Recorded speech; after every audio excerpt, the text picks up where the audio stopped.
Were You Ever a Child? By Floyd Dell. Chapter 24. Responsibility.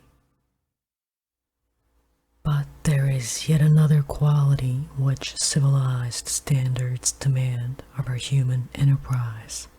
People hate a quitter, and particularly the quitter whose defection leaves other people under the obligation to finish what he has started. We demand of a person that he should refrain from starting what he cannot finish. This is a demand not only for democratic intentions, but for common sense and ordinary foresight. He shouldn't undertake a job that involves other people's putting their trust in him, unless he can really carry it through. And if he finds in the middle of it that he has, as the saying goes, bit off more than he can chew, he ought to try to stick it out at whatever cost to himself. If other people have believed he could do it, he must not betray their faith.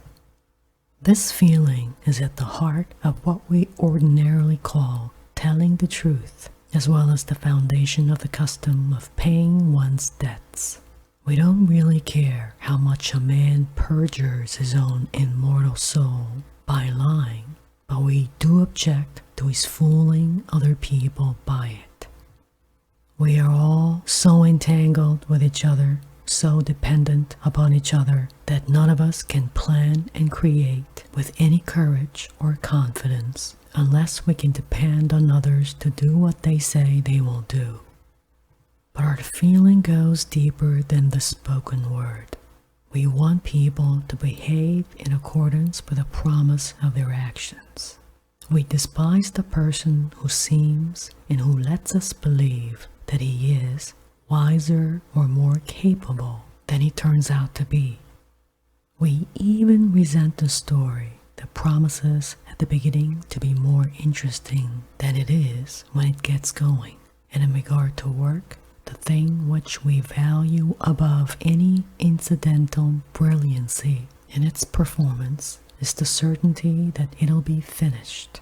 Hence the pride in finishing any task, however disagreeable, once started. This is the hardest thing that children have to learn, not to drop their work when they get tired of it. But it should be obvious that there is only one way for children to learn this, and that it is not by anything which may be said or done in punishment or rebuke from the authority which imposes the task. It is not to be learned at all, so long as the task is imposed by anyone outside the child himself. The child who is sent on an errand may forget and not be ashamed, but the child who has volunteered to go on an errand, not as a pretty trick to please the authorities, but because of a sense of the importance of the errand and of his own importance in doing it, that child has assumed a trust which he will not be likely to violate. But suppose, nevertheless, that he does forget. Here we come to the ethics of punishment, a savage ritual which we generally quite fail to understand. Let us take a specific case. A group of boys are building a house in the woods and they run out of nails. Penrod says he will go home and get some from the tool chests in the barn. He goes, and on the way he meets a boy who offers to take him to the movies, where Charlie Chaplin is on exhibition. Penrod reflects upon his duty, but he says to himself that he will go in and see one reel of Charlie Chaplin, and then hurry away. But the inimitable Charles lulls him in the forgetfulness of realities, and when he emerges from the theater, it is nigh on dinner time. Penrod realizes his predicament, and he rehearses 2 or 3 fancy stories to account for his failure to return with the nails. But he realizes that none of them will hold. He wishes that a wagon would run over him and break his leg so that he would have a valid excuse. But no such lucky accident occurs. How is he going to face the gang next day? He has set himself apart from them, exiled himself by his act. The question is, how is he going to get back? Now, in the psychology of children and savages, there is happily a means for such reinstatement.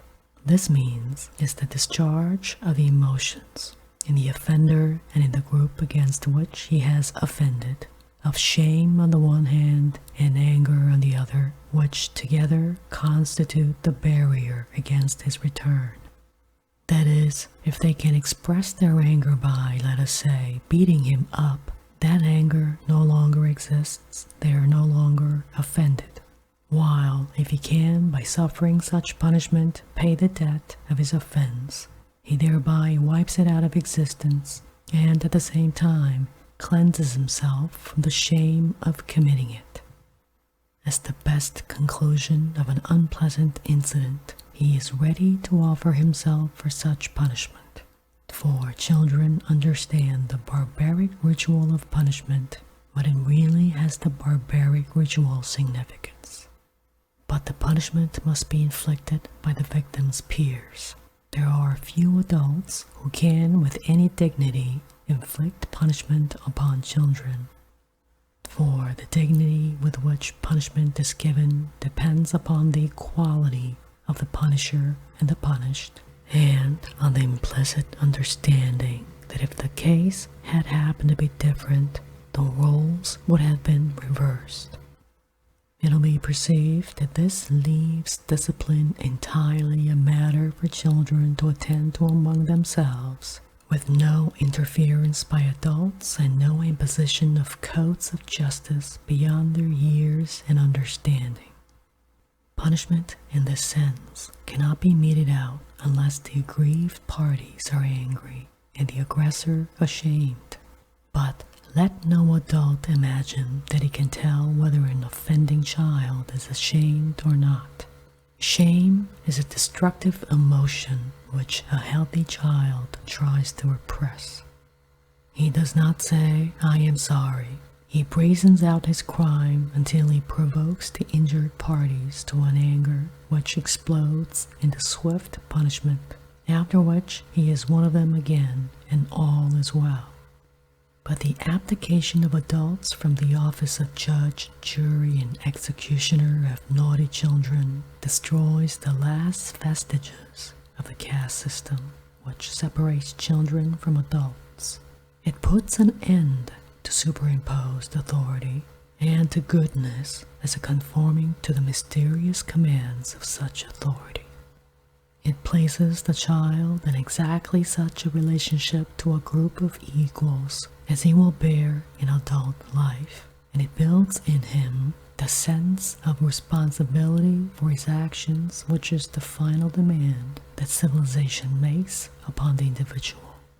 And the importance of the school as a milieu for such a process is in its opportunity to undo at once, early in life, the psychological mischief brought about almost inevitably by the influences of the home.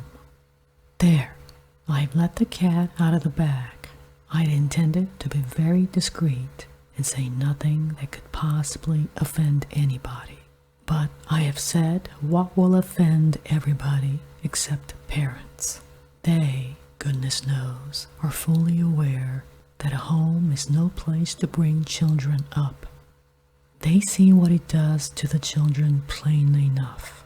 But we, the children, are so full of repressed resentments against the tyrannies inflicted upon us by our parents, and so full of repressed shame at the slavery to which we subjected them, that we cannot bear to hear a word said against them.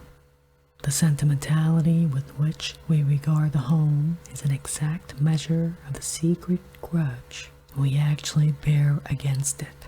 Woe to the person who is so rash as to say what we really feel. But the mischief is done, and I may as well go on and say in plain terms that the function of the school is to liberate the children from the influences of parental love. For parental love, as any parent will tell you, is a bond that constrains too tyrannically on both sides to permit of real friendship, which is a relationship between equals. The child goes to school in order to cease to be a son or a daughter, and incidentally in order to permit the two harassed adults at home to cease in some measure to be father and mother. The child must become a free human being, and he can do so only if he finds in school not a new flock of parents, but adults who can help him to learn the lesson of freedom and friendship. But that is something which I can discuss better in dealing with the subject of love.